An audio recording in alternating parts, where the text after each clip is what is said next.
Joining us now is South Carolina Senator Lindsey Graham. Senator, good to have you in the studio. Thank you very much. I want to read you a line from Donald Trump's inaugural address. He said that politicians have reaped the rewards of government while the people have borne the cost. He says the establishment protected itself and not the country. That seems like a shot at both Republicans and Democrats who were there to applaud his inauguration.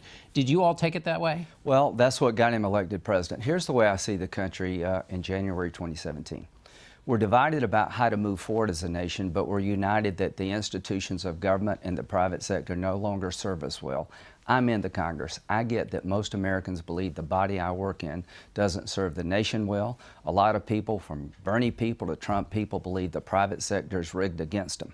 So here's my promise to this president and to the country. To the extent that I can restore trust by working with you into the institutions that most people think are failing, I will do it. I've been trying my best to work with Democrats to solve hard problems, but if you're in my business and your business and you don't get that most people in the country believe institutions don't serve them, we're all missing the point of Trump's election. Absolutely. But there's a difference between the institutions don't serve them and the people. He said the politicians have been basically feathering their nests at the expense of the country. I mean, that's corruption, well, that's venality. You want to look at my tax returns, you can. You want to look at my financial disclosures, you can. I think to realize Donald Trump's victory is you need to understand that we are united in one area, that the country's institutions are not serving the public well. Let me ask you about another line from his speech. Donald Trump said every country has the right to pursue their national interests. What do you think about that? With caveats.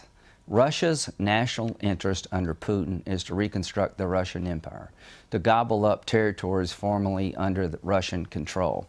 The Ayatollah's national interest is to radicalize the Shia populations in the Mideast and undermine Sunni Arab states. The leader of North Korea's national interest is to build an ICBM that can hit our homeland to make sure that his regime never falls by, holding us hostage. I think China's national interest is to take land owned by others by force. So to the president, Putin's national interests destabilize Europe. The Ayatollah's national interest will lead us into a war between the Sunnis and Shias like you've never seen. So there's a caveat to that. And to the president, if America First is a throwback to the 20s and 30s isolationism when it was first used as a phrase, the world would deteriorate even quicker.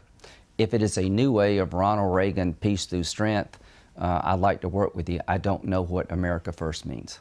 He also talked about cutting foreign aid. Yeah. Here's what I would tell him. Talk to General Mattis. General Mattis was Defense. Yes. He was a four-star general, and here's what he said to an event I attended. If you cut the State Department's budget, then you need to buy me more bullets. This was a four-star Marine Corps general. You want to destroy radical Islam, Mr. President, you will never do it by taking soft power off the table. You cannot kill enough terrorists, you cannot not drop enough bombs. Our goal as Americans is to provide security by partnering with people in the region, but building a small schoolhouse for a poor young girl in Afghanistan, Syria, Iraq will do more damage to radical Islam than any bomb you could drop. So please don't take soft power off the table. Does Secretary of State Tillerson understand what the point you just made, and will you vote for him? This is why I am voting for him. In my office visit, he said that when America doesn't lead, other people will, and the vacuum is always filled by bad actors. He said that we have to have a foreign policy that engages the world. We need to lead from the front. The foreign aid budget is 1% of the total federal spending. You could wipe it all out, not move the debt needle. Most of our foreign aid to a single country goes to Israel. I'm begging this president to understand that if we don't help others over there, we're always going to be endangered here. The Marshall Plan worked after World War II. I called him Secretary of State Tillerson. Of course, he's not yet. That's why you're voting for him, and that's why that's news. Let me ask you about the Russia sanctions that you would like to impose. Where is that, and do you think it will get out of the Congress to the president? I think there will vote tomorrow on additional sanctions against Russia. It would get over 75 votes in the Senate. 75 votes in the Senate, and that, of course, is to punish Russia for meddling in the election. I think there's bipartisan belief that the Russians interfered in our election. I don't believe they changed the outcome, that Putin's trying to break the back of democracies all over the world. My hope is that his team, his national security team, which I like a lot, President Trump's team, will convince him that if you forgive Putin and forget about what he did, that screams weakness to Putin. Beware of the teddy bear, President Trump. Putin will change his tone, he'll be cajoling, but he still has the same interest at heart. If we don't punish Russia for what they did in our election, then Iran and China could come into the next election. People are watching us. Don't be weak when it comes to Russia. It didn't work on Obama's watch, and it won't work on your watch. And your point is weakness not only sends a signal of weakness to Putin, but everyone else. How many Republican senators do you think will vote for the sanctions that Donald Trump does not want? I hope most of them will, because I think all of them believe that Russia interfered in our elections. And the Baltic states, Georgia and the Ukraine, who live in the shadow of Russian expansionism and threats and domination, we need to send a signal to these countries that we're going to stand up to Russia. So this idea of forgiving existing sanctions is an invitation to more aggression by Russia. Do you think he'll veto the bill that you're going to This will be the biggest conflict potentially between the Congress and the President. Another conflict is going to be infrastructure. I'm for more infrastructure spending, so is Bernie.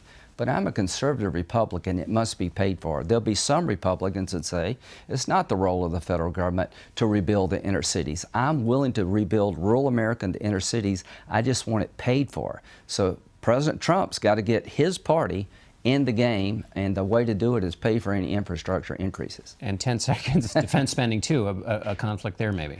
I will build up the military because we're in danger, but I will not do it at the expense of the CIA, the FBI, and the State Department's budget. If you take soft power off the table, then you have two options left.